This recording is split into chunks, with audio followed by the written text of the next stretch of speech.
Hello. Today we're going to talk about the qualitative assessments that coaches need to make when they're looking at their athletes.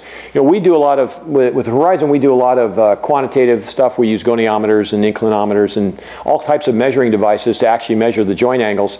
But in reality, you know, you're at a tournament somewhere, you're at nationals, team trials, world championships. You have to make some assessments on the fly on what's going on or what might be going wrong with your athlete based on their performance or watching them actually walk down a floor. One area that sticks out a lot, that we work on a lot with a lot of different coaches, is to be able to assess the side kick. And today I don't want to talk about side kick mechanics as much as I want to talk about where their butts stick out and exactly where the angle of their hip is. There's a lot of times where, for example, you'll see an athlete kick and coaches will automatically feel as though, because they're in kind of a funny position with their hip line, that their adductors are tight and that they have to stretch their adductors, when in fact it's most likely a hip flexor and internal rotation of the ischial rotators and the piriformis that are not allowing that hip to rotate properly so he can get a nice, or she can get a nice flat look with their side kick. So Jim's going to intentionally give you the look that we don't want, okay? I want you to do it the other way too. You can see the hip protrudes out. He's bending and flexing at the trunk. Okay. The reason he's flexing at the trunk is because when this foot is rotated out this way and this one is trying to rotate here, because of the lack of internal rotation of the leg, he's unable to rotate, so the butt sticks out to compensate for the lack of internal rotation. We refer to that as Hird, hip internal rotation deficit. So the more Hird you have, cows or whatever, the more internal, or the lack of internal rotation, the more butt you get out the other side, and it takes this very ugly look on its side kick. So the fixes are simply this. We're going to get into let's get into a sideways lunge here. Psoas lunge. Yeah, you can do it here.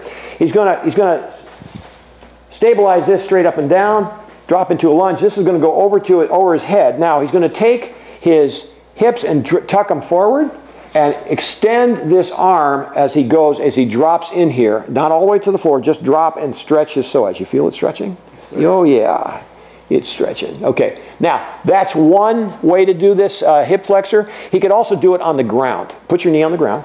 Okay, put the back foot flat, so it's, yep, okay. Now he's going to do a similar thing. Now this is more quad and flexor, and it also might be the quad that's interfering. He might be a quad dominant, especially women would be quad dominant. So you're going to do the same thing with your hips. You want to tuck them forward this way. He's going to take his hand again over his head, and as he goes forward this way, he's going to rotate into the leg, and now he's going to press down with the back foot into the floor. So he presses into the floor and drives his hand over his head, and you can get a stretch. This, how's he doing? Yeah, he's doing this fine. Okay, that would be the flexor, and that would be both the quad and the psoas.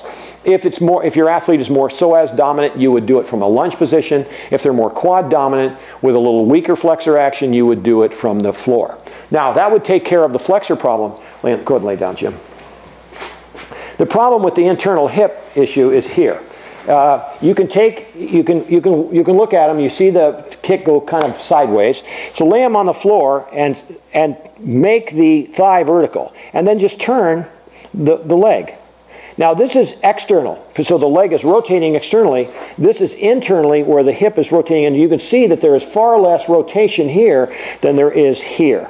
This should be about a 45 to about a 45. Those are not exact, but they're close enough, especially on the eyeball test. And so you can get here and you can see there's a deficit there. You can go to the other leg immediately and say, okay, there's external.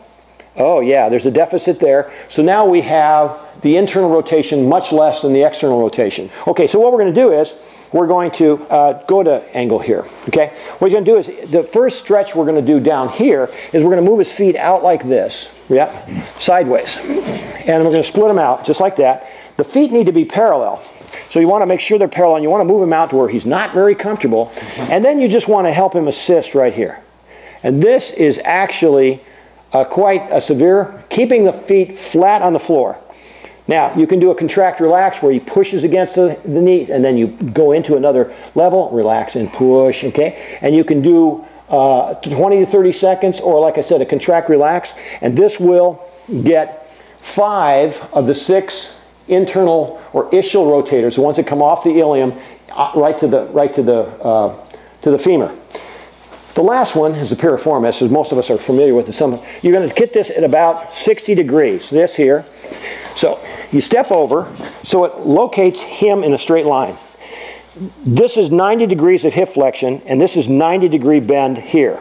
So you want to maintain these two 90 degrees, and you want to take then, rotate this in here to get an external rotation as far as you can, and then take this knee straight up this body right here. Right, now if you do this, he loses the stretch. So that's why this has to be maintained at this angle, and then you just push. And this is actually quite extreme. He's tapping because I've got him pinned. Okay, so that would get the 6th one and would take care of the rotators. So once we've done that, it should straighten out that side kick. Okay.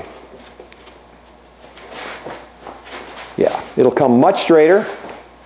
Now, the bottom line is that you get an athlete that will get better almost immediately. You get immediate results, but it won't be completely fixed. This is not something you can stretch once and walk away.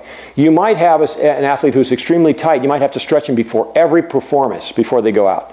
And then they have to put it part of their corrective stretching. So catch this on the fly, and we'll talk to you about their mobilization in the morning and their corrective stretching at night. But insert this stuff in either part of your early warm-up or your cool down in your workout to make sure that they get the internal and external rotation. There's other ways to check it, but I think this is the fastest that you can do with the eye test. Okay, I guess that's it. Thank you.